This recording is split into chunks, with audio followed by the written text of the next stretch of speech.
everybody. Welcome back to Stop.Sit.Surrogate with Kennedy and Ellen. We are here today with a very special Surrogacy Secrets webinar. So today we're going to be talking about contracts and legal and surrogacy. We're going to go through and have everybody just say their name and what states they can talk about and represent. So Ryan, can we start with you? Sure. Thank you so much for having me. It's an honor to be with you and everyone else on this panel. There's a lot of names that I've heard for many years and worked with on many cases. So thank you so much for having me. I live in Chicago, and I'm licensed to practice law in the states of Illinois and Missouri. Amazing. And then Rachel, can we go to you?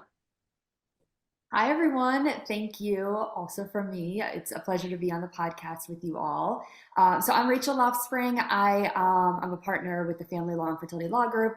We are located in Ohio, and then I'm also licensed in Illinois. Amazing. And is it Amira? Yeah, thanks. I'm Amira Hazenbush. My law firm is called All Family Legal. I'm based in Los Angeles and I'm licensed in California. So I work with people who have connections to California. Okay. Awesome. And Joanna? Hi there, I'm Joanna Beck-Wilkinson. My office is in St. Louis, and I'm licensed in Missouri, Kansas, Arkansas, and Illinois. Wow. Perfect. And last but not least, Sherry. Hi, thank you for having me. I am Sherry Fox. My firm is Fox Family Formation.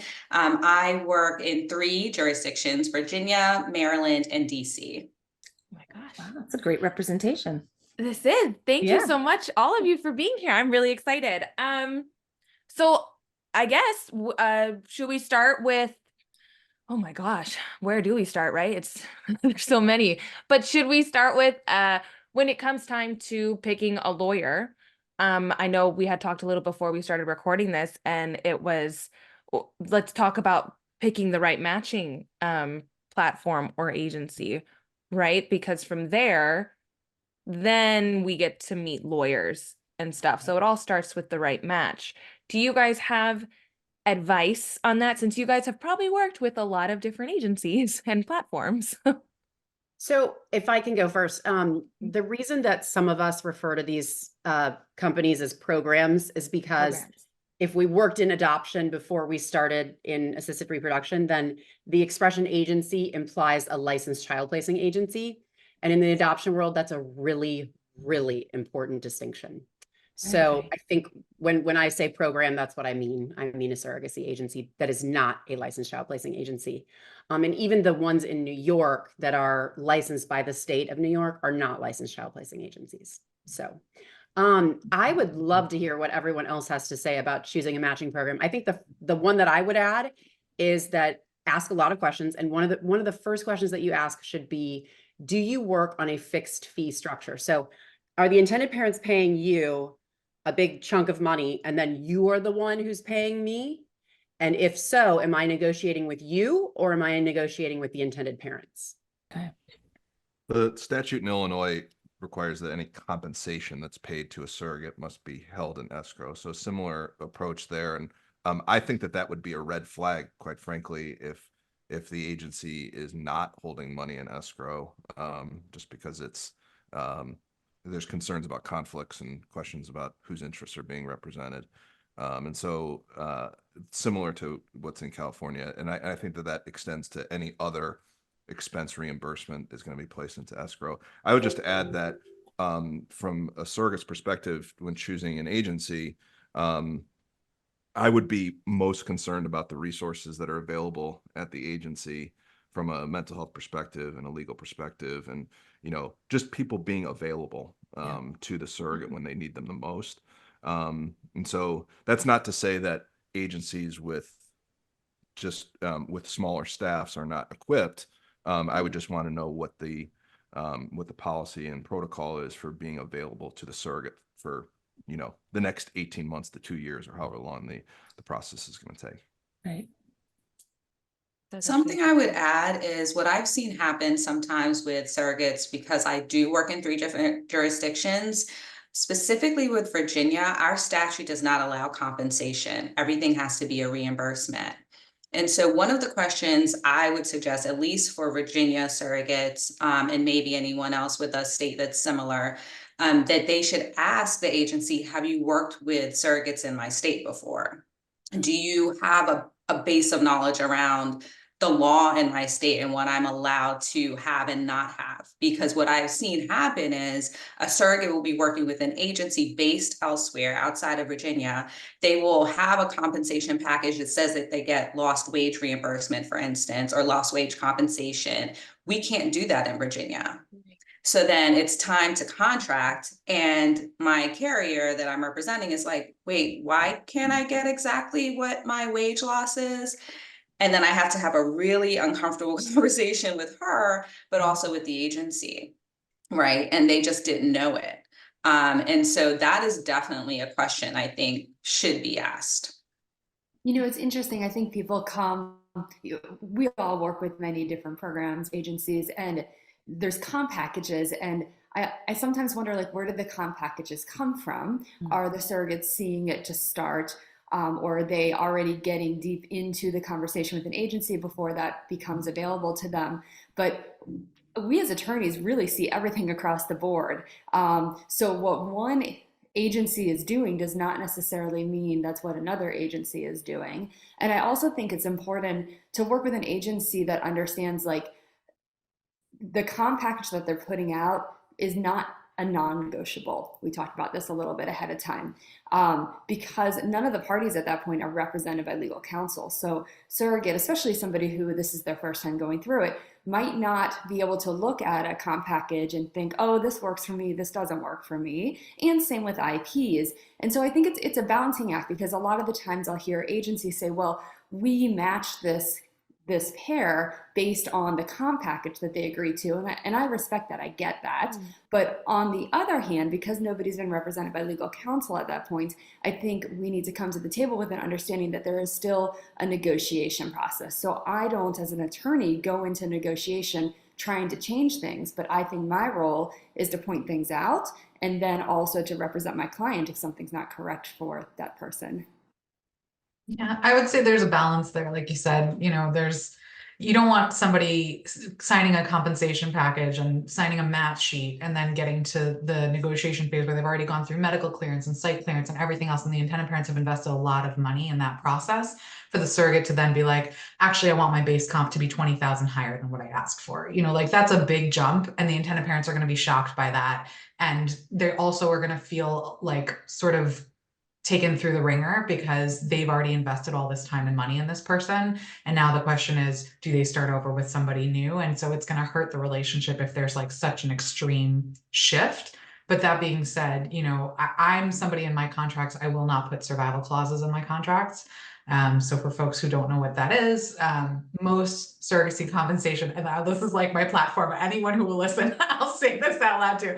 So surrogacy compensation generally has a structure where there's a base compensation. I can't speak to Virginia. In California, there's generally a structure of, let's say your base compensation is $40,000, okay?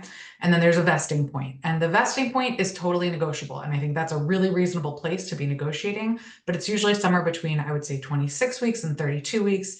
And if the surrogate carries till that vesting point, her full compensation gets paid. Whether the baby's born alive, stillbirth, she's vested, she gets the full base compensation. Before that vesting point, she usually gets a prorated payment based on how long she carried. All of that, totally reasonable, totally normal. There are some agencies that will still put in their compensation packages something that says, but if she gives birth before that vesting point and the baby survives and goes home from the hospital, she gets her full base compensation. And to me, I will not put that in my contracts because we're not selling a baby, right? We're paying for the surrogate's time, her energy, her effort, the medical risk she's taking on, and none of that changes based on whether the baby goes home from the hospital or not. And so that's a really important point. And I think surrogates who are told ahead of time that this will not be put in a contract are going to be much more comfortable with that conversation when it gets to legal, but often they don't have that idea in their head, and they're like, well, you know, I delivered what I said I would deliver, why don't I get my full compensation? So usually that's when we negotiate the vesting point to try to make sure that the surrogate feels comfortable, but that's often an uncomfortable conversation that has to happen if the agency has that in their compensation package. That is fantastic advice. Joanna and I have banged our heads together on this very issue. So I'm so happy to hear Amira talking about this because it's it's such an important thing. Amira, the only lawyers that I know who still do that are in California. That's why cool.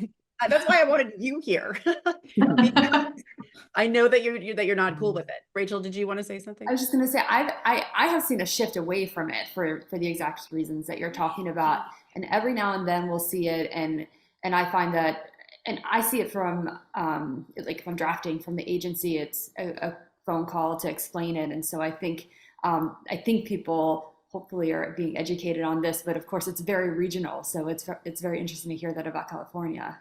Yeah, and I call the agency and usually they can take it out, but every so often they'll be like, the surrogate has done this a few times before, she's not flexible, this is what they want, and I'll have to refer to a different lawyer because I won't put it in my contract. So Kennedy, I just wanted to follow up on one thing that Sherry had said earlier, because I think it's really important too. When she mentioned talking to agencies about their experience with surrogates in their state. As a foundational matter, your audience may not be as familiar with this, but state law differs across state lines, right? Every state's a little bit different about the way that they approach, contract in surrogacy and also establishment of legal parentage. And so Sherry's point that you should be asking that question is important, not just for the surrogate's residency, but also for the intended parents and then the impact on what the impact it's going to have on the intended parents. I'm going to give you one example that I know Rachel Lofspring and Joanna Wilkinson are familiar with. Illinois has great law. We have a gestational surrogacy statute, but it's old in terms of assisted reproduction. It was passed in 2005. That's ancient, right? Wow.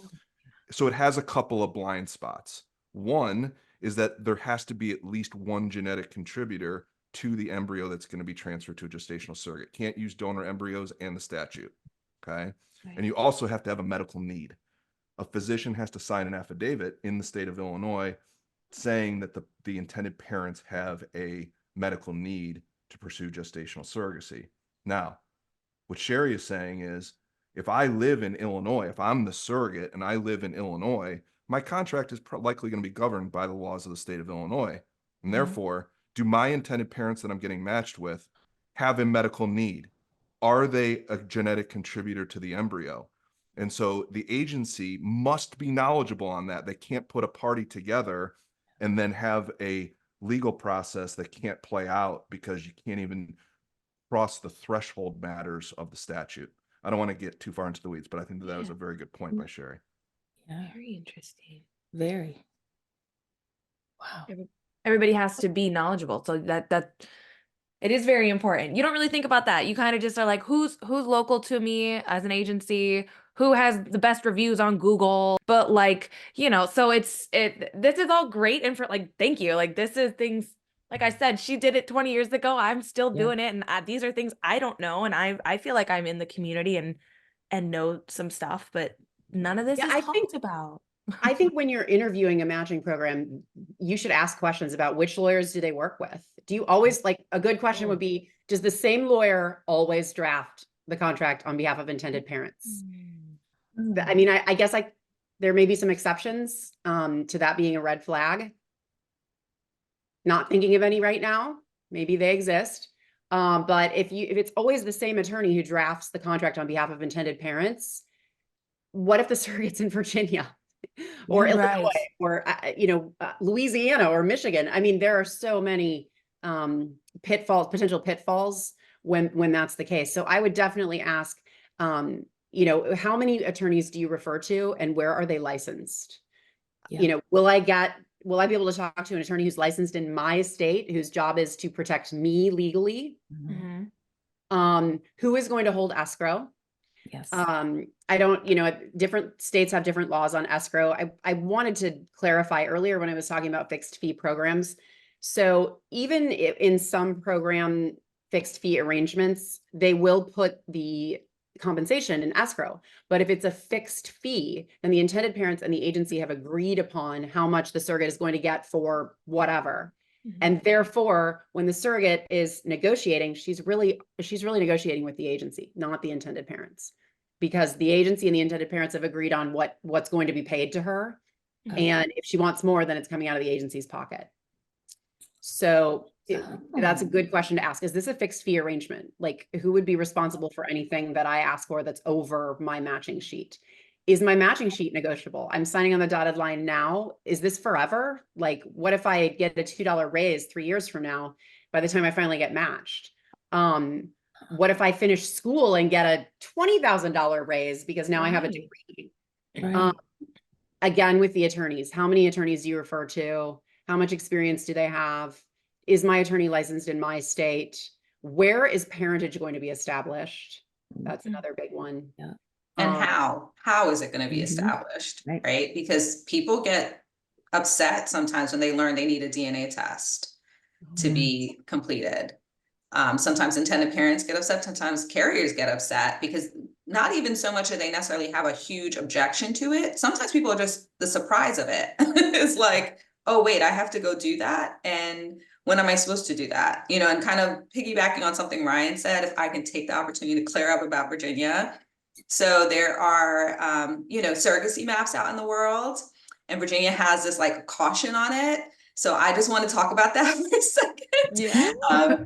Because you may be a surrogate in Virginia, you may be afraid that you can't get matched. Okay. So the whole caution thing is all because we don't have pre-birth orders. It's because we have post-birth orders. That is why. And we have, under our statute, there's a 72-hour period after the birth of the child. That's like a cooling off period. That's an unfortunate take away from our adoption statute, because when they came up with the assisted conception statute, they used the adoption statute as like their, you know, template for purposes of creating the assisted conception statute. We won't even talk about how they don't understand why that would be problematic. Yeah. We won't get on the General Assembly right now, but back to my core point, because I don't want to take up too much time on this, but I just want to point out that it's because of that, and because of that 72-hour period, I have intended parents and carriers that get worried about that. And I remind them that all this means is that by the time you're leaving the hospital is when you need to sign the paperwork. Because I'm going to turn around and I'm going to send it in right away. So it doesn't mean that the intended parents can't take the baby home, you know, because I have carriers that say, what does that mean? I take the baby with me? Oh. You know, they're like, Yeah. I don't understand what happens. And it doesn't mean that. It just means that our paperwork is going to get filed after 72 hours after the baby's been born. That's it. And of course, pre-birth orders are preferable, right? I mean, that gives intended parents a great deal of comfort. I understand that. But I would just like to say that, you know, it is not as dire of a situation as I think some of the surrogacy maps would have you think. It's just because we have post-birth orders in Virginia. And I think this is a really important point, is like working with an attorney like Sherry, who understands the ins and outs of the state where she is. You know, sometimes people will say to me, oh, well, my brother-in-law is an attorney. Can he just represent the surrogate? And I'm like, no, like, you know, and also your surrogate should be able to pick her own attorney, whether it is a program match or an independent match. The other thing I wanted to point out is we're talking about jurisdiction and choice of law. So it can be bifurcated. You could have a contract being enforced under certain law. So, you know, you can look at where people live. In some cases, you can look at what's happening where. You can use the law of one state, especially if the surrogate doesn't live in a surrogate-friendly state. And I'm not speaking for all states, so I should say that, because each state is different. But you can bifurcate so that enforceability of the contract is under one jurisdiction, and then parentage is someplace else. Often, that is where you have to talk to an attorney who's licensed in that jurisdiction. And we are always talking to each other, you know, because we often are working in multiple jurisdictions for our matches. You know, surrogates in one place, intended parents are in another place. They're going to a third place for the fertility clinic. And so we are figuring out what makes best sense for this match, what sets them up most for success from an enforceability standpoint of the contract, and then also for parentage. Yeah, and that's a conversation that I have with intended parents a lot also in terms of cost. California is an expensive place to file papers. Just our filing fees alone are $870. So, you know, and depending upon the county, it might be more. Do they charge a second filing fee if the surrogate is married for her spouse, or for, you know, if you have two intended parents? So, I'll talk to them about, even if you can do it in California, it's not necessarily the best choice for you. Joanna and I had a really interesting case recently where everything was planned to be done under Illinois law, and the surrogate lived on the border between Illinois and Missouri. And she went to see her high-risk specialist in Missouri, who said, babies are coming out today. And so she was like, no, I have to give birth in Illinois. That's the plan. And she called her Illinois doctor, and they were like, we aren't available for a delivery today. Like, you're going to have to do it with your Missouri doctor. And so she gave birth in the wrong state. And then after the fact, Joanna called me. I was like, hey, can we fix this in California? Because the intended parents live in California. So we all can communicate and fix things if we need to. But obviously, the more we can plan ahead of time, the better. But there are usually multiple states that can handle something. And we're thinking about what's the easiest, what's the cheapest, what's the smoothest. We kind of figure all that out up front to try to smooth those processes as much as we can. And then when things happen, we deal with it. Wow. It's a Intense lot of case. behind the scenes. Yeah. That's Wow. only something that Ryan, would you have known that a surrogate in Southern Illinois would end up delivering in St. Louis? You would have known that, Rachel? Yes, because there's several towns right there on the border, and they're going to Barnes in Illinois, and then they're going to Barnes in St. Louis for higher level NICU. Oh, interesting. That's something that you really need someone who is licensed in the birth state to know, because the two attorneys that were involved, there was an attorney who was licensed in Illinois, the other one was not, but neither of them would have known. And I would have known immediately. They're transferring 2 embryos and she's supposed to deliver in Southern Illinois. That's just, it's very unlikely to wind up happening. Interesting. So, How and many they're weeks was unmarried. she? That was another thing Just curious, that how many weeks was she? she was 36. Oh, wow. Good for her. I did not hear about this until after the babies were here, just so you understand. Yeah. I think I called you about it, Ryan. Can you deal with this? And yeah. Anyway, Amira saved the day. Thank God. Yeah. Luckily, California law allows for pre-birth and post-birth orders. Yes. We just generally do them pre-birth because why would you do it post-birth? Yeah, but if we need to, we can. So. Nice. Nice. So then when it comes, so now that we're matched, we figured out where we should go for matching. Now it's time for lawyers. And I will say, yeah, I've been handed a lawyer. This is your lawyer. Have fun. And Yep. so, and this was only 6 years ago. Mhm. So, but I've since learned, oh, wait, hold on. I kind of get a say. I don't really know any lawyers. So really, I'll just do whatever my agency says. So at that point, they're kind of still picking. Mm. But what if we aren't comfortable after we meet them? Because honestly, the only time I've ever met a lawyer is when it comes time to go over the draft. And at that point, it's drafted. So it's like, well, I feel like I'm stuck with you. So am I, are we going on this? Is it going to be rocky? Or are we just going to put a Band-Aid on it and just deal? Do you guys have advice? Yeah. I'm happy to weigh in on this question. Okay, great.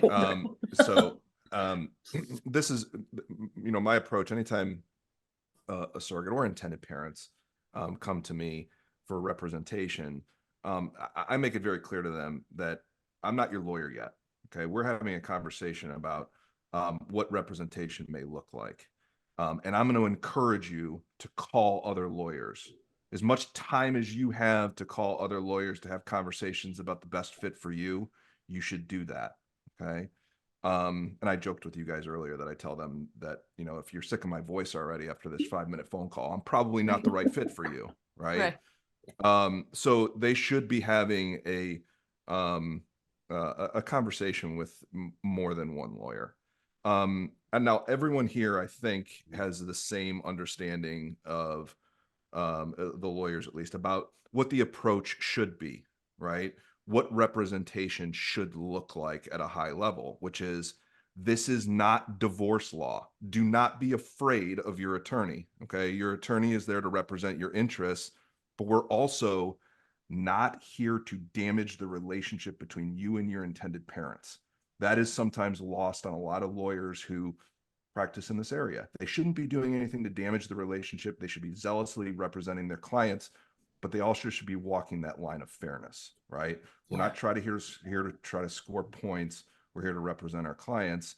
And eventually, and Kennedy, you brought it up, eventually the lawyers go away, right? We step back and let the physicians do their job and the program managers do their job.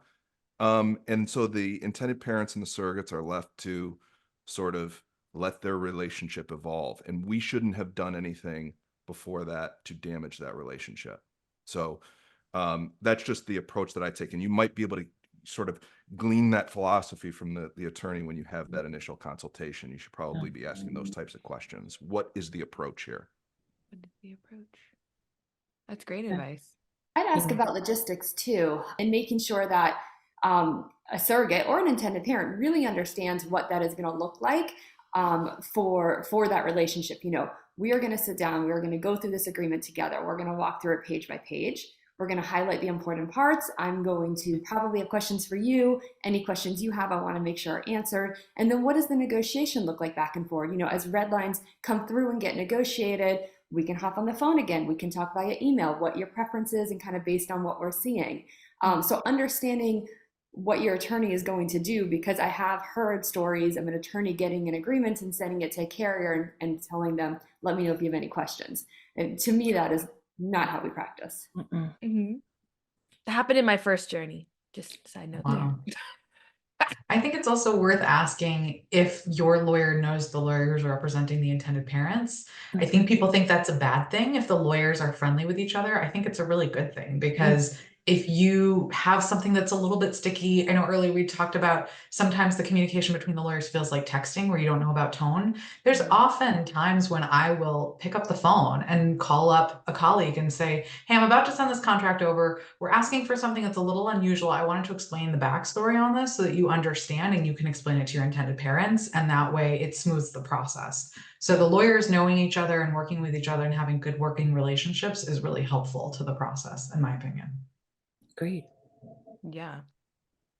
So I have something to say, but Sherry, we haven't heard from you, so I'm gonna let you jump in. No, I mean, I think everyone's been making excellent points about it. I am very much like Ryan in my approach, that I say this is a very personal thing that you're undertaking. You know, you have to like the person that you're working with. I don't think it's wrong to say you should like them. I think that you should like them. I think you should feel like you connect on some level, that their approach resonates with you. And I think that you should feel free to say to them as well, you know, or ask questions about like what your participation in the negotiation looks like, and the participation, if you have a spouse or partner, what that looks like too. Because I think that sometimes people don't understand, my surrogates don't necessarily understand that piece, and trying to understand like how to navigate the negotiation, especially because you can have like companion care reimbursements and other things. And asking too, like, just, this is not really a how to choose a lawyer question, but also just asking like, you know, are there documents I can give you to help with the negotiation? Is there any information you need from me? Because sometimes there's these matching documents that have occurred, you know, sometime in the past, and they don't really remember what it said they were going to need to do. And so, you know, like wage statements and other things like that. I always want to know about like their life insurance. I talk to them about a lot of that stuff in that initial call too, to just kind of say, you know, this is, if they ask, you know, and they seem like they're ready to move forward, I guess, because I don't want you to feel any pressure to send me anything if you're not hiring me, but certainly if you are, you know, I do talk through that kind of stuff with them. But no, I think everyone's been making excellent points, so I didn't have a whole lot to add, Joanna. That was very helpful. Yes. So I would say first, when you're choosing your lawyer, a good tip would be word of mouth. Talk to your friends. The Facebook groups, they can be problematic. I've seen some good ones. Usually the smaller regional groups can be good because they kind of avoid that like grandstanding, because you know, there are fewer people, and some of them have probably even met each other in person. So word of mouth is a good way to find a lawyer. Upon shopping for lawyers, I think good questions to ask would be, are you getting all of the referrals from this program? Like, do you handle, again, back to, who do you work for? Do you work for the agency, or do you work for me? Are you licensed in my state, the state where I'm going to deliver, or the state where I'm going to, where I live? Either one, both would be great. Are you going to switch sides for the parentage action? That's sometimes necessary in rural states, like Alabama. I've heard that has had to happen there. Okay, so yeah, Rachel, you're familiar with how that, yeah. Sometimes the reality is that the person, that there just aren't very many lawyers who practice this area of the law, at least in some states. And so if you want to get it done right, then like the attorney who represents the surrogate may need to be the attorney who also files the parentage action. And so that's helpful to know up front. And like, what are the circumstances under which you wouldn't switch sides? And can you continue representing me when you switch sides? Could you file it on my behalf? Things like that. Rachel, do you want to speak to that? Yeah, I can speak to that. So, and I think this also goes to the question of like, how are we setting this up ahead of time? Because sometimes it really would make more sense for one attorney to be both the drafting and the parentage attorney, and that's just not how it gets set up. When we waive conflict, it is up to the carrier. And so she would need to say okay to that and understand like that means that if there were a conflict, the attorney could not represent either party in that action. So I have had carriers who it doesn't matter. In Ohio specifically, we must have representation on both sides for the agreement, but actually the judges don't expect it for the parentage because it's an uncontested matter. And the way we set it up is actually we use petitioners, so it's not even defendant and plaintiff. So that said, it is up to the carrier. So most of the times when I have this come up, carriers are okay with it. When they are not, that's it. I mean, Brian, I think we had something like this happen at some point.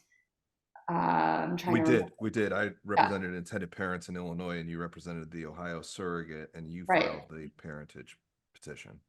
And I did not end up filing it. Somebody else filed it. Oh, right. Yeah, That's exactly right. For that reason.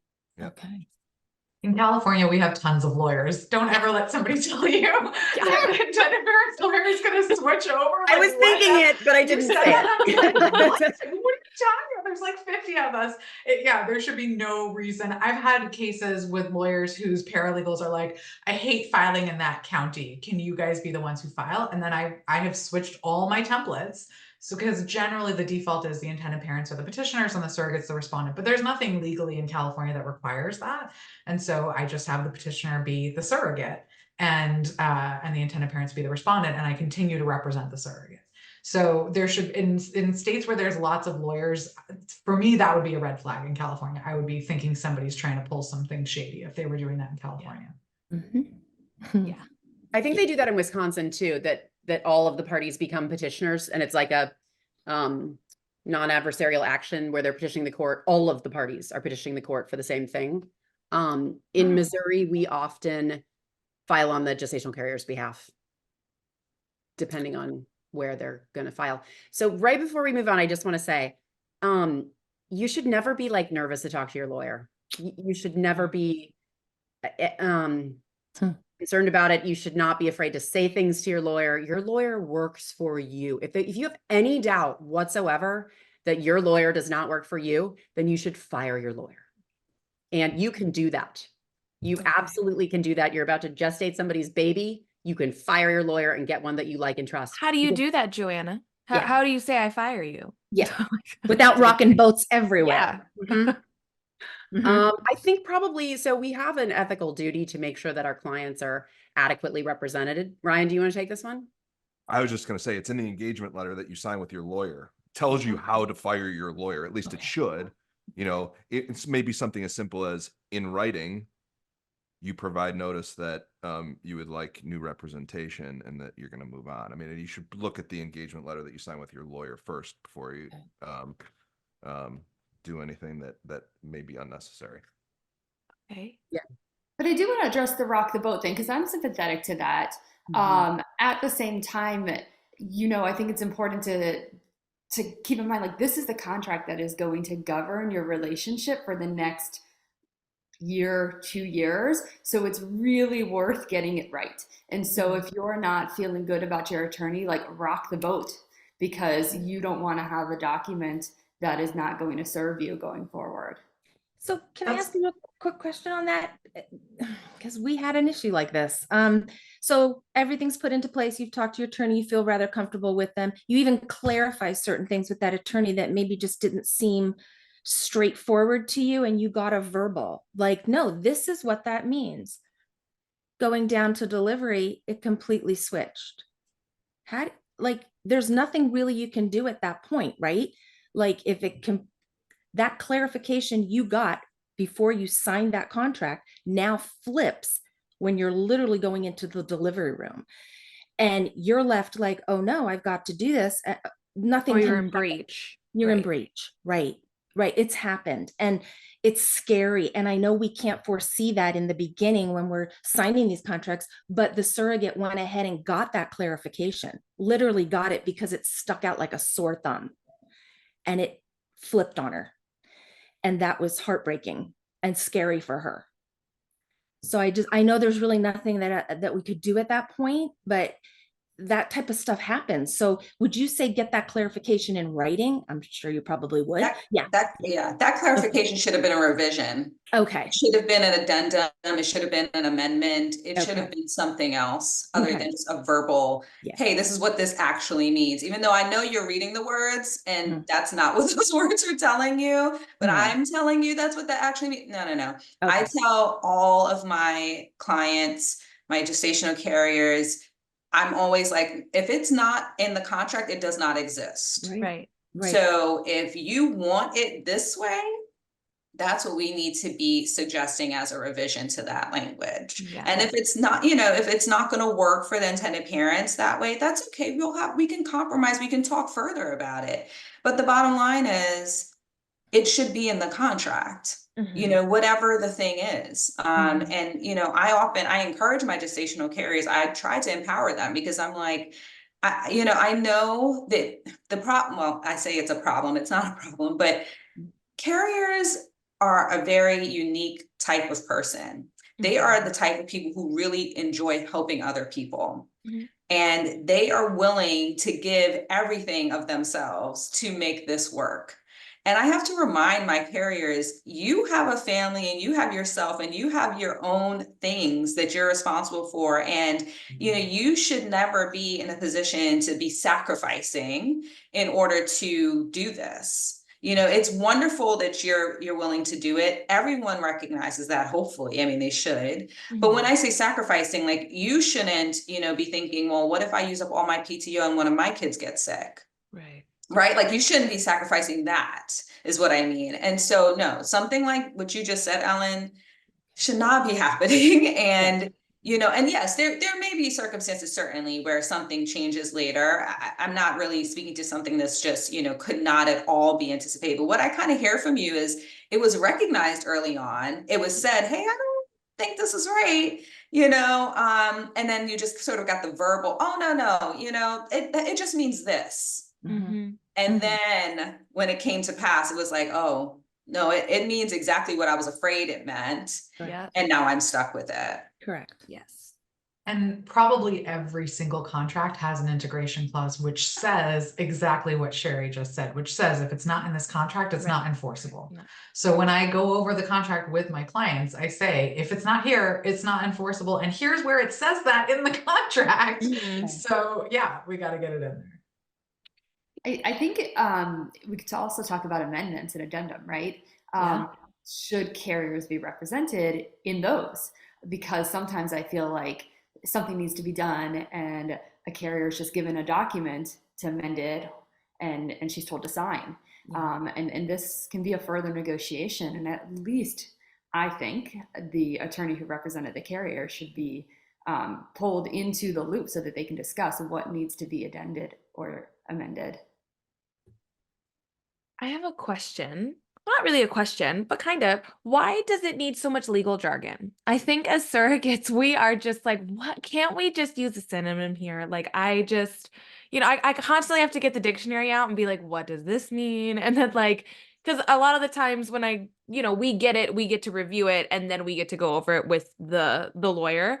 And at that point, it's like, okay, well, can we change like this word to this? And I don't want to sound stupid when I'm talking to somebody like you guys and be like, I don't understand what that word means. Can we make it more like normal? Does that make sense? Because I know you guys read contracts all day, but all these words are so much.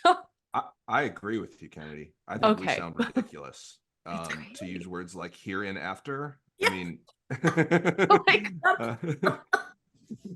Yeah, I think it's a good idea to ask. Okay. I don't understand this. Can we just put it in my words? Because the answer is yes, you can put it in your words. Okay. You absolutely can and should. Half the time, we don't even know what we're talking about. I don't be shy about changing the legal jargon. Seriously, there's a whole movement to Really? make things more plain language. The whole goal of this is that everyone understands what they're promising to do. Yeah. So if you have to like craft, like piece together to try to get an understanding, then just rewrite it. Okay. Perfect. Simple. Or so you would think it's simple. I wanted to go back because we had talked about, you should trust your lawyer. You should be able to, talk to your lawyer and stuff. Okay, especially for new surrogates, first-time surrogates. But maybe somebody has trust issues with lawyers in the past. How are we? I think a lot of the times we're always nervous because we're not fronting the bill.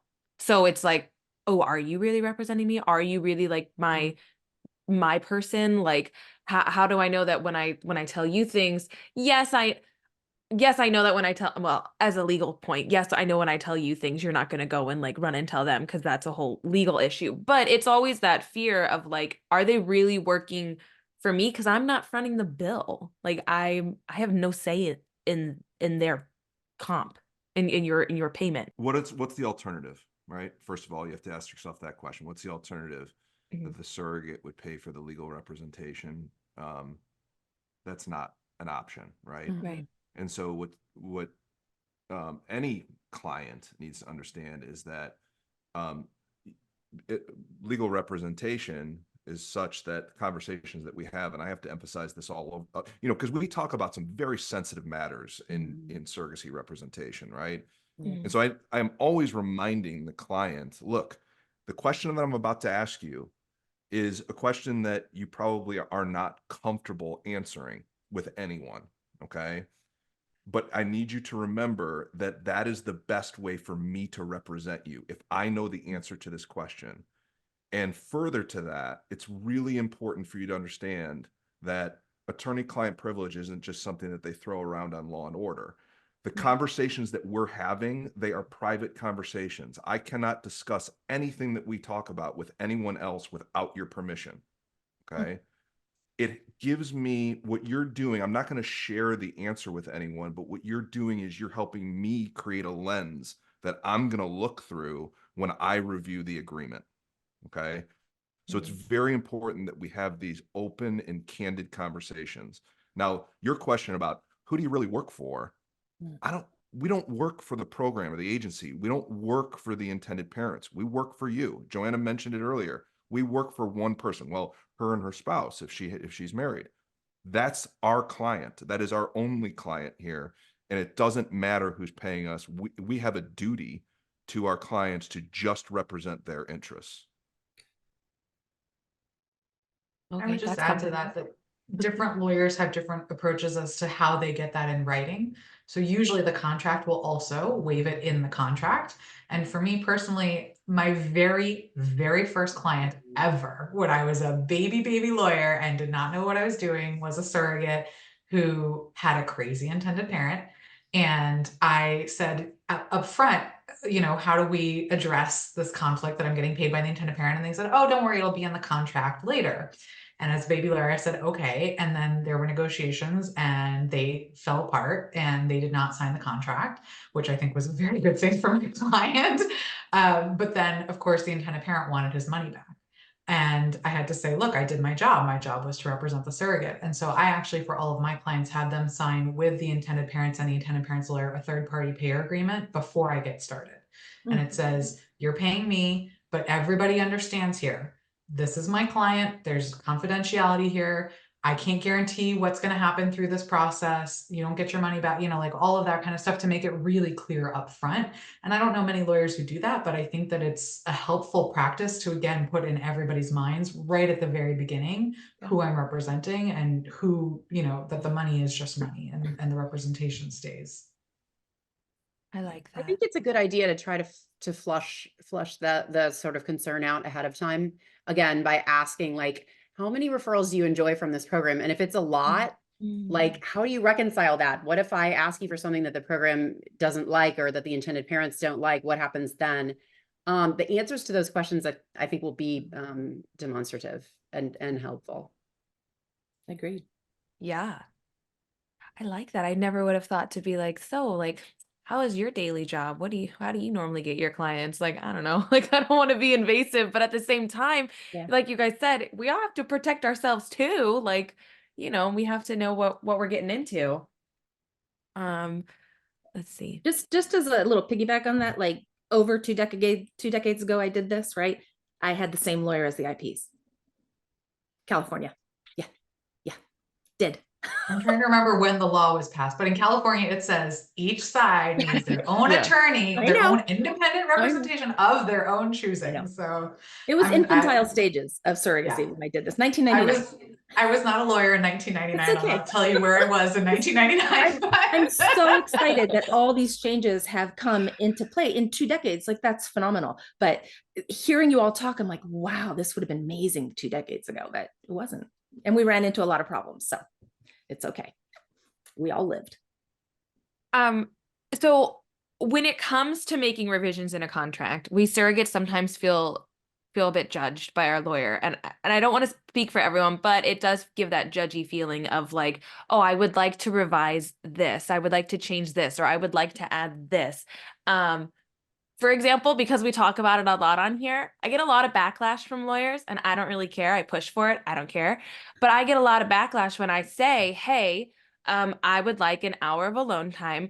And when I mean by alone time, I just mean me, my son, my partner in the room before we leave hospital, after delivery, without the IP's presence, because I have a young son. I don't know how the relationship's going to go, and I don't want that awkward, I'm going to stare over you while you say hi to my baby and like freak out every time that you hold them.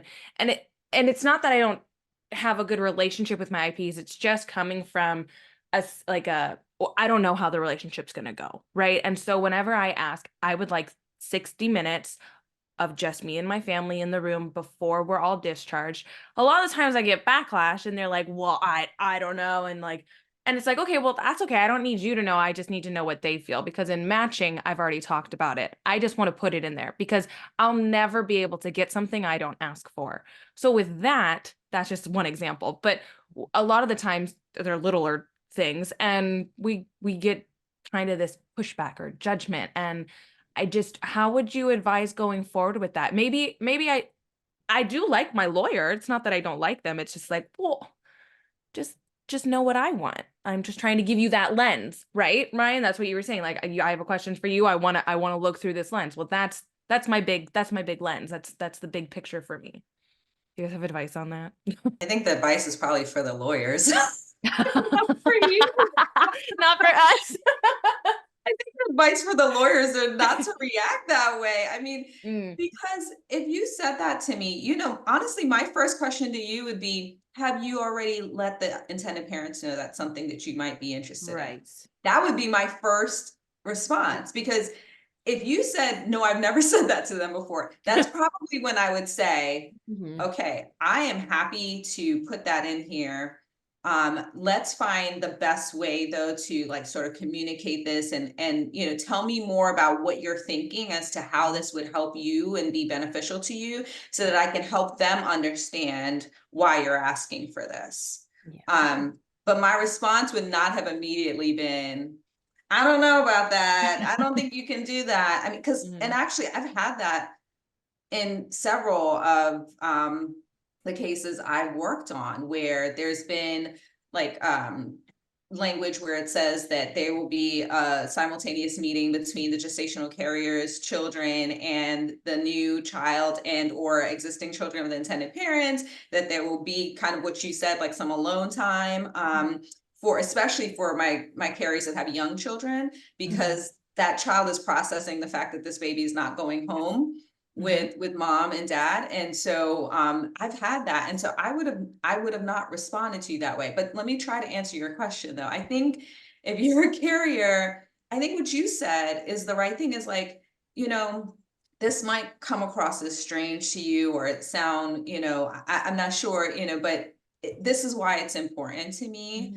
And explain that, this is why it's important to me, but don't feel like you have to like pour out your whole heart and everything. Just be direct and say, this is why it's important to me. I think it would be helpful to you know, my child to understand, because obviously I'm going to be going home without a baby. And, you know, he was expecting, even though I've talked to him about it, he might think this is supposed to be his sibling and be coming home. And so I want that opportunity. And this journey has meant so much to me that I want this quiet time, this meditative time to sort of, you know, close this chapter of my journey.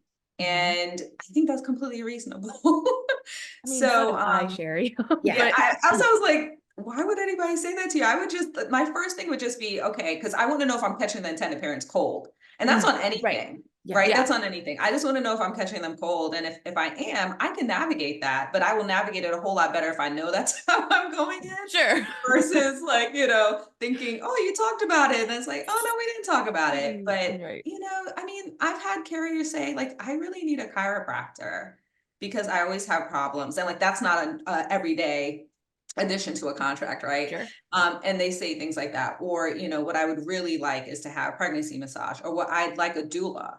And I'm like a huge proponent of doulas. So I love when my carrier wants a doula. I'm like, okay, let's talk about doulas because I've got some suggestions.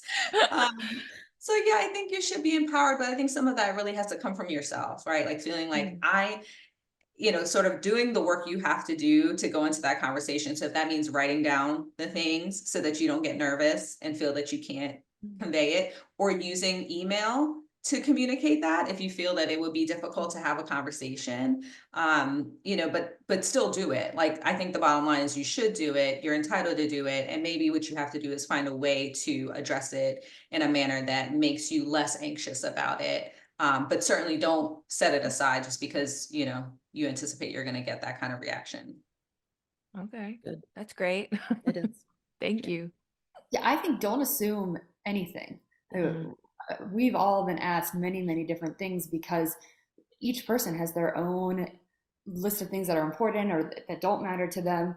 And I think if a surrogate is going into a match and has something like that that's very important to them, that could also be a good question to ask as she's considering an attorney. That's a good I'd also idea. say that the lawyers might not be, you might be nervous about it and thinking that the lawyers are judging you, and probably what they're trying to do is just temper your expectations. And so it might not be that they're like, oh my God, that's awful. They're just like, I don't know if I can get that for you. I'm happy to ask, but I just need you to know this is not a slam dunk. Like, this might be a heavy lift. And so just be aware of that. Okay. That's fair. There are a lot of regional differences. So like that's in my contract. Like that doesn't sound weird to me at all. I always tell IPs, I think it's a really helpful way to set expectations for all of the parties, because even if IPs are kind of reluctant or uncomfortable with it, I'm like, look, this communicates to her that you're bringing the baby home, right? So she understands like she's going to get this time alone with the baby, but that's going to be limited, right? And then the baby goes home with you, and that can be helpful, like for her to kind of resolve in her head ahead of time. But the reason that I have it in my contract is that I had it was an adoption case years ago, and the birth mom was really lovely, and she was one of my favorites. I represented her. Anyway, they signed a post-adoption contact agreement, and that included that she would get a picture every year, one picture every year. And the intended parents started sending her like really far away, fuzzy pictures. Oh, makes me sad. Yeah.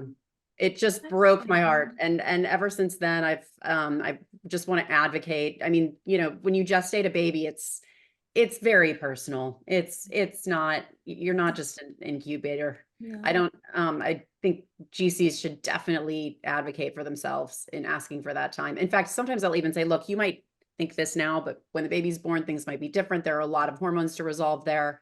Don't be shy to ask for it. Okay. Well, and like you guys said too, I'm so sorry, Ryan, but just really quick, like as you guys said too, like if it's not in writing, like it's not going to happen. So like I always say like, well, at the end, like if you like my first journey, I had it in there, but I didn't need it. Like I was like, I like them. They're over here all the time. Like they kept coming in my room. Like it's fine. But if it's my third journey, it needed it. Like it was important. Like it didn't work out right. So it's important just to protect yourselves. Sorry, Ryan, go ahead. No, the only thing I would add here is that you know, empathy and understanding goes both ways here, not just from intended parents understanding what the surrogate has been through for, you know, over a year. but also understanding what the intended parents are going through, Yeah. right? Mhm. And I can tell you that, you know, if I were given that question and I didn't practice in this area of law, if I was the intended parent in that case, where a surrogate is asking for private time with my newborn child Yeah. without me being present, Yeah. I couldn't take my eyes off my kid when sure. when they were born, understand. right? Right. And so I Yeah. think that it's a difficult thing for intended parents to sort of absorb being asked, you know, at this early stage. What is that going to look like? My first question to my lawyer would be, is this routine? Is this what happens? Mhm. Right. And so, you know, if I was representing Kennedy and she asked me to include that in the contract, I would think about a way that we're going to get to some sort of compromise, which is ultimately what Joanna and I see in each other's contracts all the time, which is you have the right to spend time up to an hour with the child post delivery in the presence of the intended parents. If they want to give you that private time after, or as part of that, that's also okay. But I think that as a matter of fairness and understanding for the intended parents, it's not likely something that they're going to say, yeah, sure, right? You're going to come to some sort of mutual agreement about what that's going to look like. Um, I'm sending Kennedy secret messages telling her we Sorry. cover these topics before we go. you didn't make me speechless. I promise. Yeah, the first one I think is big Okay. because there are a Yeah. lot of programs in California. And so I would love to hear Amira talk about this. Yeah. Joanna, you can ask. You're Amira, good. will you tell us about escrow in California, what the law says, what's really required, and what surrogates should consider? Yeah. Oh, yeah. Cool. Escrow's weird in California. So, and I've done the research on this because the law is actually not written clearly. So the law says that basically all funds need to be held in escrow. The way that's been interpreted by the industry is that all of the surrogates funds need to be held in escrow. So, you know, anything of her pay, any, you know, if any of the bonuses of, you know, her, not even bonuses, you know, her premiums for her health insurance, the entirety of what should be going to her in whatever function and way that it does should be in escrow. That's the way it's functionally been used. If you actually go back to the legislative history of the law was passed when an agency was stealing money from intended parents. And so the law was written because program, agency, whatever you want to call it, they were the ones stealing from the intended parents. And so it's actually supposed to be that the agency fees are held in escrow. It's again, it's written openly. And so I would interpret it to be everything. Everything has to go into escrow until it's actually earned. That being said, it is there. I tell my clients all the time, there's no surrogacy police in California, right? Like people just do the best they can. And most agencies do not hold their agency fees in escrow. It's very rare that I would see that. You could ask the agency to do it. I had one set of intended parents. This agency was, in my opinion, pretty unscrupulous and was asking for an exorbitant agency fee. I was blown away. They were asking for $70,000, which I was just like shocked. For agency fee. For the agency fee. And my intended parents, to their credit, you know, were like, you know, what is happening here? And they wanted more information. And I negotiated with the agency. I said, look, if you're going to charge this much, we got to do time points. We got to be putting the money in escrow. And when it's earned, you get the money. And they had already broken down in their agency agreement. Here's when we've earned this. Here's when we've earned this. And they refused to do it. And my intended parents walked away from that agency because they didn't trust them. And I think with good reason. But so typically, though, you can see when different funds are earned from the agency and when it's refundable and when it's not. And until it is fully earned and not refundable, technically under the law in California, it should be held in escrow on both sides. But that routinely is not followed. But I think Joanna also asked me about sort of who holds the escrow funds. So in California, it has to be either an independent escrow agency or an attorney trust account. I personally, as an attorney, don't hold escrow for any of my clients. I see it as a conflict of interest. If I'm representing a surrogate or an intended parent and I have the money in my trust account and somebody then says it's time to pay it and one side or the other says, no, they didn't, it's not earned yet. and I'm representing one of the parties, I see that as a conflict. I know other attorneys who will say, look, the contract says it gets, basically interpled into court, which means like it's dealt with at the court level if there's a conflict. So whether it's an escrow or me, it's going to go out of my hands at that point. I just don't want to deal with that. I'm also, I'm a small boutique firm. It's just me. And I tell people all the time, like escrow agencies have calculators and spreadsheets and numbers and things that like I could do, but that's not the highest and best use of my time. So I don't tend to hold escrow. There are some attorneys though who do. What I would recommend is if an attorney is holding your funds in trust, that attorney not be representing any party in the case. Does the surrogate get to pick the escrow company, or is it contingent with the program or agency that they're using? Does anyone? Usually the agency will make recommendations and the intended parents will choose. I've never heard of surrogate choosing the escrow. Okay. There's kind of one biggie that does most of it in the industry. But of course you could choose other escrow agencies as well. Okay. Can you just repeat that one more time, Amira? Is it in a surrogate's best interest for the intended parents to hold escrow, intended parents attorney to hold escrow? Would you advise? Yeah. I would not advise my client. And to be fair, I have a lot of independent journeys where the surrogate and the intended parents know each other. And if there's no agency involved, the law does not require escrow. It's only required in California if there's an agency. And I do from time to time have clients who waive escrow altogether when they know each other and they have a relationship. And that makes me very nervous. And I will tell my surrogates, like, you understand, if they stop paying you, that money is not there. Like, we don't have a way of getting it. And they're like, yeah, we know, we trust each other. This is fine. But we have like big waiver language in there if that's what they want to do. And we really talk about that thoroughly. But generally speaking, yeah, I don't think it's a good idea for the intended parents lawyer or any lawyer who is representing any party on the case to be holding escrow. I have like two quick questions. Can I ask them real quick and I'll let you guys have your Sunday back? Okay, so we all know what happens if a surrogate breaches contract. What in the world happens if an IP breaches contract? Does nothing? Like what? Like I don't even know what would breach contract for an IP except maybe like, I guess escrow payments or something, but escrow seems pretty secure. But I feel like there's such a big punishment to a surrogate. I'm not saying that like there needs to be a punishment on either side, but it's just, how are they held accountable? Is there no way? Yeah. Thanks. Well, there's of course, there's the gal who's I think her name on TikTok is Surrogacy Gone Wild. Those intended parents breached the contract, right? They didn't show up. And she has a set of 2-year-old twins in her custody now. Yeah. So the big promises that the intended parents are making under the contract are the big promises that surrogate is making are to safely gestate the child and then give the child to the intended parents. The big promises the intended parents are making are to pay the surrogate and to come get their kid, right? Yeah. Those are the really big ones. Yeah. And as there's always sort of there's still this lingering fear in the world, like, oh my God, what if the surrogate, tries to keep the kid? But we know that's actually less, at least in my experience, it's less common than the intended parents failing to either come get their kid or just be on top of things, file the parentage action, take care of business, if you will. I suspect that well, I know that those intended parents were international, and I know there are countries where, in Cambodia, I think right now there's an intended father who's in prison and a surrogate who's raising the child, because if she came clean and said that it was a surrogacy, then she would go to prison too, and she has 5 of her own kids. Anyway,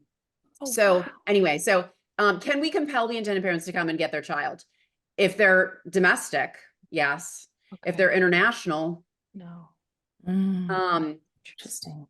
As far as, compensation payments, a dispute, has anyone had a dispute that went as far as escrow, where the escrow had to sort of freeze up? You have, Amira? Yeah, I've had that. What happened? It actually wasn't my case, but I had represented, the surrogate was actually a dear friend of mine, and I had represented her in a previous case, and then she moved out of state, and so she had a different lawyer for that journey. And I basically said to her, like, if you need me to step in, I can. But I think that escrow was very nervous because it was very sad. She had a really late term miscarriage, and the intended parents just kind of turned on her, and it was very, very sad. And so she had spent a lot of money in trying to, get to the right places. I think she was like driving cross country to be delivering where they wanted her to deliver. And it was, so there was a lot. And so I think eventually she ended up through her lawyers, you know, the lawyers basically got together and said, look, this is what's allowable under the contract, and reached out to the escrow agency and said, look, this is the contract. Here are the receipts. Like, this needs to be paid. And it did get paid out, but it took a while. Wow. Yeah. Sad. And I just want to share, like, the other side that I hear from intended parents on this is if something were to go wrong in the pregnancy because the carrier did something that was unsafe, there's nothing in the world when it comes to breach in court that could fix that. And so I think both sides probably feel a discomfort around this area. Yeah. Okay. Yeah. And I don't think anybody ever tries to breach it. Like, it might be like an accident, like, oh, I forgot that this little line, like something's like, you know, like, oh, you're supposed to eat the organic broccoli and you ate the regular broccoli. Like, I don't really consider that a breach per se. Like, but you know, like, so we all try to stick to our contracts because in the end, we all have the same goal. But I was just curious because it's never talked about. You're always told like, oh, well, if you're in breach, and it's like, oh my gosh, I'm already so scared to like be in breach. Like, Yeah. don't terrify me more. Like, you know, so I was just curious. And I wanted to ask last question because it's the biggest elephant in the room right now. I don't know if you guys feel it, but can somebody explain what in the world is going on in Alabama and how you guys feel? Sorry, I got 6 lawyers on here. I'm gonna get like yelled at if I don't ask. Oh my You want gosh. to talk about the cryogenic nursery?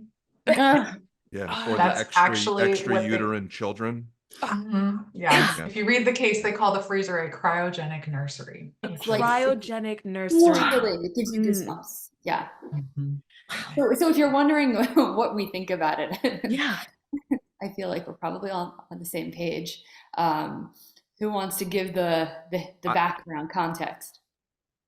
I can give the background context, and I got a couple comments about it that I think might be encouraging, at least in light of what the immediate reaction to it was. So what we know is that there was someone entered into the embryology lab or the embryo storage facility, which was referred to in the opinion as that Amira mentioned as a cryogenic nursery. That's the first time any of us have ever heard that.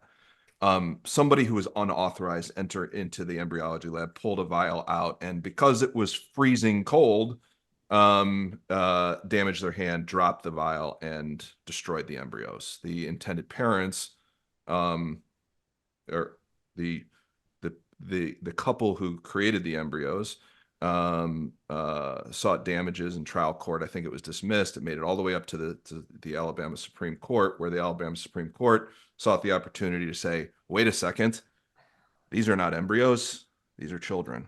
Right. And so that's the high level outcome of what happened, which for decades, organizations like Resolve and ASRM they've had their finger on the pulse of these types of legislation that could amount to labeling an embryo as a child. They're called personhood bills. You're going to be hearing a lot about personhood bills coming up, so get used to that phrase. Personhood bills are exactly what the outcome was in the Alabama Supreme Court, which is saying that you could file a wrongful death suit in the destruction of an embryo. And that's why you're seeing Alabama fertility clinics close. Right. Within a week. Yeah. They were shutting down operations and only saying that we'll do egg freezing. We won't fertilize anything. Oh my gosh. Because they're afraid of criminal and civil penalties for destroying the embryos, which is a natural part of the process. Right. And so the point I wanted to make is I think what we're seeing here is an unexpected outcome, which is the voices that we did not expect to stand up and say, oh my goodness, we need to save IVF, are saying, oh my goodness, we need to save IVF, right? A particular political party and the people who you least expect to say we need to save IVF are saying we need to save IVF. But I don't think it's going far enough. They're saying we need to save IVF, but they're not saying we need to save IVF, even if it means disposing of embryos. They're not telling us that they know exactly what's happening, right? And that's the thing that I find problematic is you have these politicians who are saying, yeah, I only have my family because of IVF. And so I think that we should be doing everything to protect that and give people access to that care. Which, by the way, that's all Resolve does is make these efforts to get increased access to care. And what does the Alabama Supreme Court do? They do the exact opposite, is they restrict access to care by issuing this opinion. But my point is, I think that the reaction to all of this has been so encouraging to me that people are making such a big deal out of this, that this is a real opportunity where states who would have never otherwise passed state laws to protect access to IVF are now considering it. And there's a bill in the United States Senate that was introduced by I think Tammy Baldwin and Tammy Duckworth, and I think Tammy Baldwin was the other one. But there's an Access to Infertility Care Act that was introduced. It's still in committee, but it's going to be getting a lot of attention now. And so, very long answer to your question. I think that this is a real opportunity. What was happening in Alabama, and even Alabama politicians are saying, "Oh my gosh, this is a bridge too far for us. We did not expect something like this to happen." So, I think there's some good news. There's some silver linings. I work with, on a volunteer basis, I'm the pastor of an organization that works in the infertility space and has a location in Birmingham. And the amount of stress and chaos that this has caused clients, because they can now, they were going to have a transfer this week, and all of a sudden, I think right now it's 3 out of the 5 fertility clinics have paused operations while they figure out, okay, if an embryo is a person, if wrongful death suits can be filed, what does that mean for IVF? Because it did not say you can't do IVF, but it called into question the legal framework that everybody had been operating under. And so I am hopeful also, another way of going about this is what we saw in Ohio, which is people coming up and saying, this is not okay. We support IVF. And like in Ohio, we had a citizen initiative to pass an amendment to the Ohio Constitution, and it protected abortion. It also protected access to fertility treatments and contraception. So I think in states, maybe like Alabama, where you can have something like this happen, that also might be necessary to protect. I would just add a couple of things. So if you want the slightly more academic, like nitty-gritty detail piece of this, it's a statutory interpretation case, which is kind of a good thing.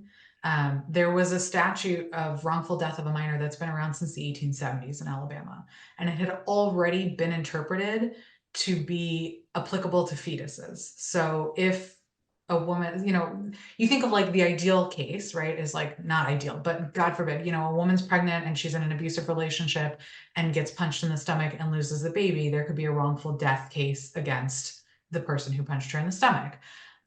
What it tends to be used for, and this is sort of a, racial class conversation about, our country and Alabama, is it tends to more be used against women who might possibly have taken drugs while they were pregnant and then have a miscarriage, and then they, can use that as punishment against these women. So, because it's a statutory interpretation case, though, this statute already existed. It was already interpreted to mean that it could cover fetuses. So what they said was, well, why should a baby that's outside the womb be treated differently from a baby that's inside the womb? That was their interpretation and what they went to. But they sort of made a nod to all these constitutional arguments and then said, we're not dealing with those. We have a statute in front of us and we're just interpreting the statute. And what that means is the ability for this to have larger ramifications in a negative way on other states is limited by the fact that this is their specific statute in Alabama, and that's how they're interpreting it. I think the odds of anyone appealing this to the US Supreme Court are very, very low, because the cost to appeal to the US Supreme Court is exorbitant. The clinics are not going to want to do it because they're not going to want to foot the bill. And on the other side, the nonprofits that might otherwise take a case like this look at who's sitting on the Supreme Court right now and say, we're just going to let this be really bad for Alabama, but not impact the rest of the country. So I think it's probably going to stay put where it is. but I have many, many, many questions about how some random person got in and got a hold of. And there's 3 different sets of embryos. So they pulled out 3 vials? I don't think people store more than one person's embryos in one vial. Like the actual logistical, physical questions that I have for this case, I'm like, I have no idea how this happened, and it does not make sense. I don't know. Let me just say, there was a time when all my clients were older than me, and then I started getting older. And now I'm at the point where they're a lot younger than me. I'm saying this because I have nieces and a nephew who are about the same age, I think, probably as a lot of surrogates. And they are disenfranchised. They feel like, nothing that they go and vote for is really going to help them. The Dobbs decision that overturned Roe v. Wade, that actually, you could make the argument that it actually makes your votes count significantly more, because now state laws are going to matter a lot more. And state legislators, one could argue that they listen better. Portia, she's on TikTok, Portia Zwicker, she went and talked to her state representative and convinced him she just wanted his support, but she got him to co-sponsor amendments to the New York bill. Yeah. So your vote does matter, especially now, and your state legislators are listening. And if you call them, Portia went and saw him, like whites of his eyes. Wow. If you call them and make an appointment with them and go and see them and tell them what's important to you and why, and tell your story, they may be more likely to listen. The voting it's just so crucial now more than ever. So anyone who's listening, please go and vote. Ryan, you want to talk about Resolve? Yeah, I got one more thing to add. I can't pass up this opportunity. If anyone is listening to this and you're wondering, what can I do? I live in California, I live in Maine, I live in Florida, I live in Illinois, I live in Mississippi. What can I do? Well, Joanna just mentioned talking to state legislators, but there's a very, very easy way to get involved.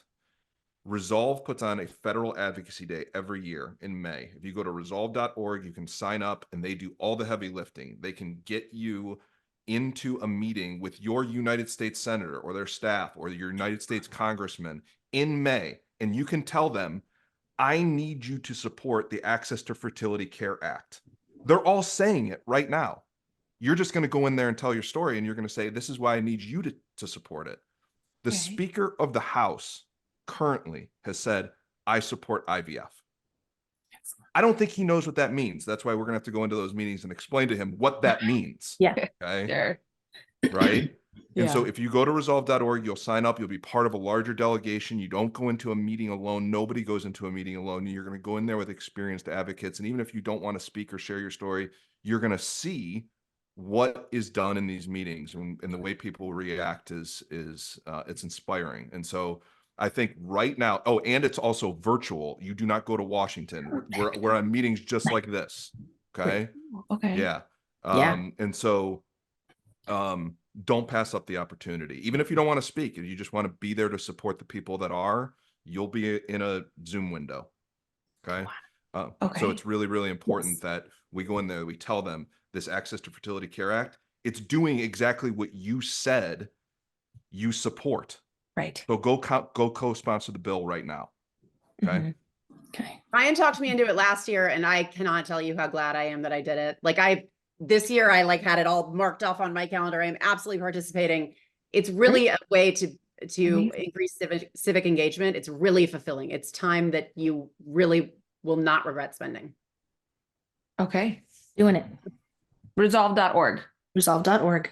Thank you. Doing it. Yeah. Signing up. I don't know. Do you guys have anything else to add? This has been so phenomenal. I feel like I know more about our rights as surrogates and what we can ask and do and say, and what will help us in our journeys prior to lawyers and during. And you were all so candid and all made us feel very, very comfortable. Like, if I were still doing this, I would go with any one of you. I know I'm in California, so I'd have to go with Amira, but yeah, it's okay.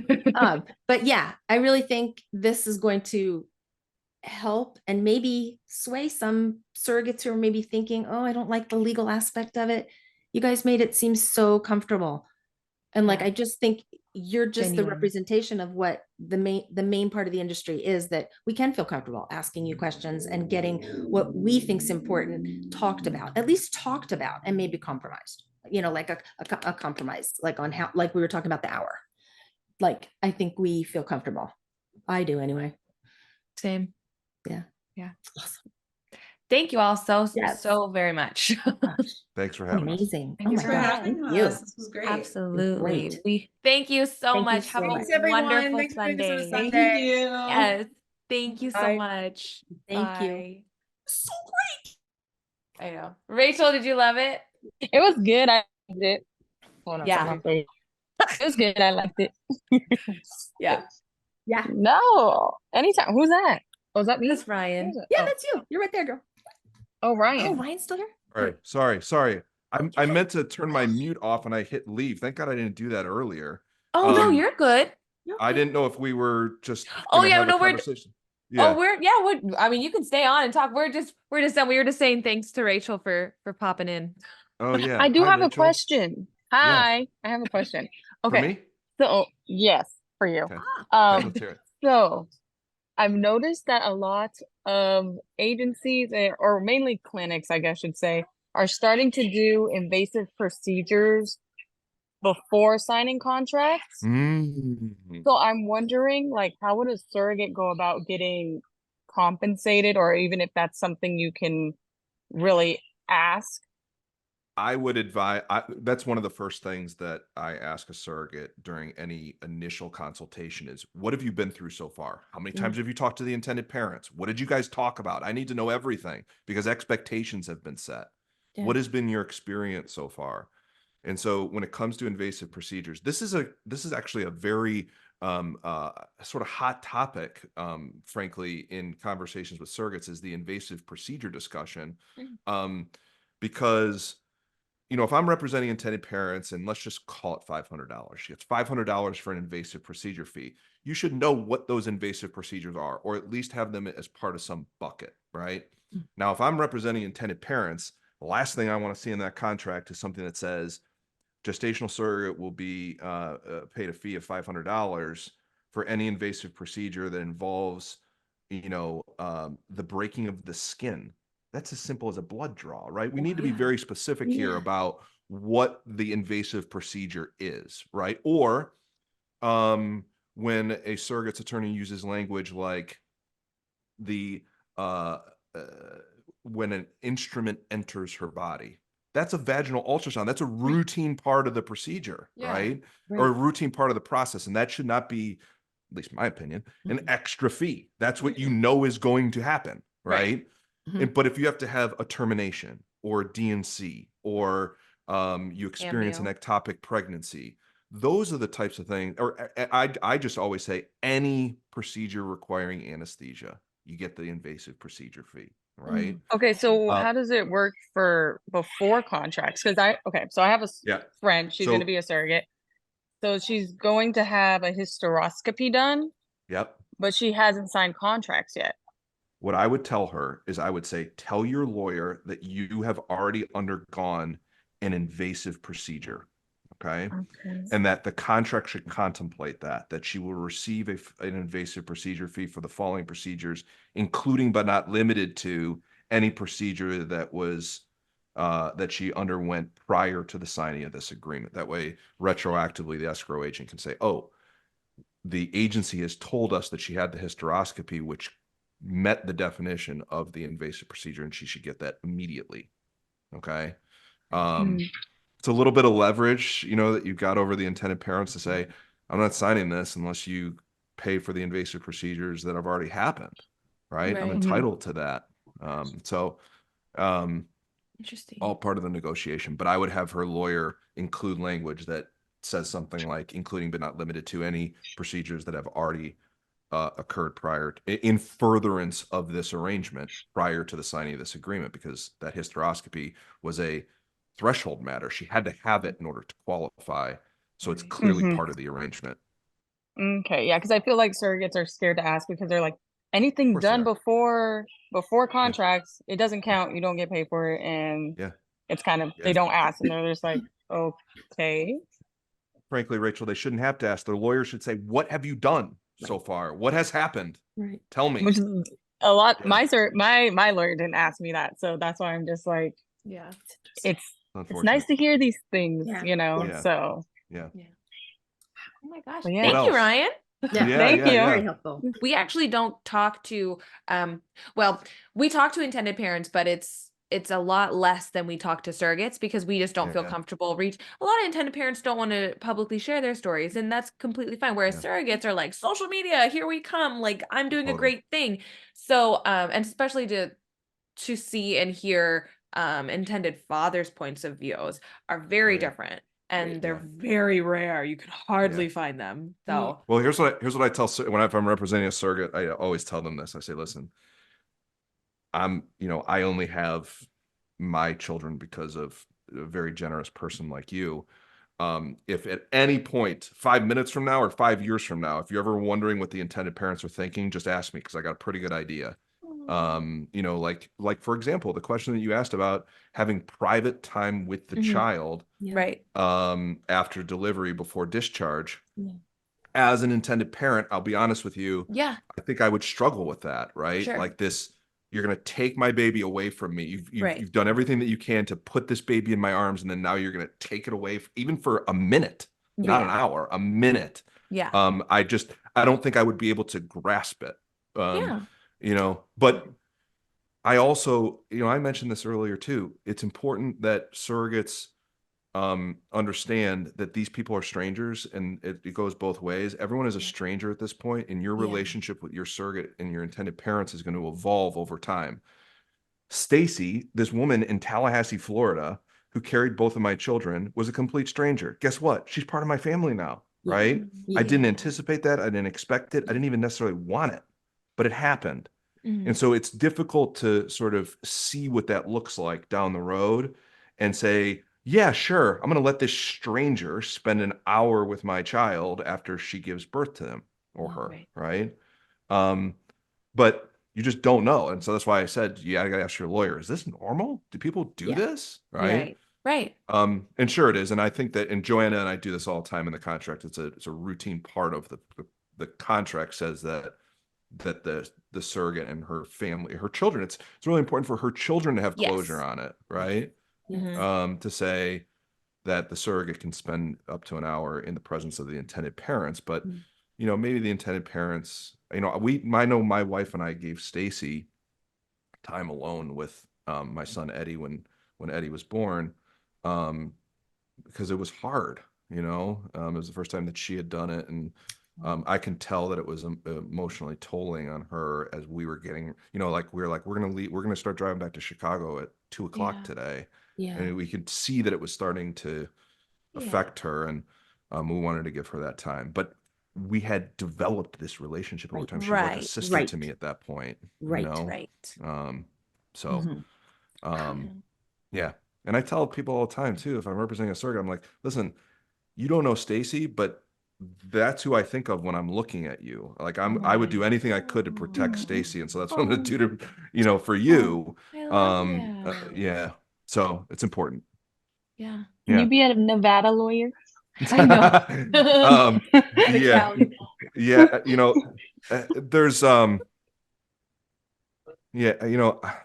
never would name names, of course, but I mentioned earlier, I was very vague about the fact that there's some attorneys that practice in this area that sometimes forget that they shouldn't be doing anything to damage the relationship, right? They should be a guide, a counselor, not somebody who's trying to score points. And trust me, there are plenty of lawyers that I deal with. Oh, I know. I've met some. Yeah. I no longer work with them. I'm like, I tell my agency, I'm like, if that name pops up, it's a no. Give me a different IP. Like it's not happening. Yeah. By the way, and you don't have to tell me, what agent have you always worked for the same agency? No, I've done this will be my third agency. So I'm with a third agency. So wow. Yeah. And my last journey, the little example that my mom gave about the thing in the contract earlier, and she's talking about me. Because something was in the contract and you could read it two different ways. And so I strictly asked the lawyer, I was like, because this is my second time having him as a lawyer. And I was like, oh, like, does it mean this or does it mean that? And he wrote it back in writing, but not in the contract itself. Right. But he wrote it back in Right. writing. So he was like, no, it means what you think it means. And then come time to delivery, it was a really bad journey. I had my labor was induced due to the stress caused by the IPs and the agency, and lawyers were involved and court was talked about, and it was this whole shebang. But yeah, so I'm very particular on the wording that goes in my contract now because I learned. And it's the hard way. it has to, the really hard way. But it has to, it doesn't matter that he sent an email saying that it meant what I meant. He should have changed the words. Yeah. Well, I didn't get a chance to say this. I'm gonna let you guys go. I didn't get a chance to say it when we were live, but what you guys are doing is very, very important. Having these conversations and bringing these discussions to people to help them understand, and it really does raise the expectations and the for surrogates and intended parents about what these should these arrangements really look like. I think that we can't do our work without you guys continuing to have these conversations. So thank you for doing that. Thank Thanks you. for saying that. So much. Yeah, and thanks for so much for being a part of it. Like these are the conversations that aren't had, and these are the conversations that everybody needs, because we don't know what to expect. And they're looking for the answers on Facebook where they get a million different answers, and most of them are wrong. Facebook is the worst place to go. I tell people, go to Google over Facebook. Like Facebook is so awful because it's all very one-sided and it's all very negative, and I'm just not a fan there. Yeah. Not a fan. Right. And it's amazing how many people know that come on here. They say it. It's amazing. Even lawyers, they say it. Yes. All right, keep going. Thank you so much. All right. Thank you so much. Have a good afternoon. Bye. Bye. Bye. Look, you He's got awesome. I know. Good thing I hopped on, right? Yeah. I was like, okay, let me just hop off.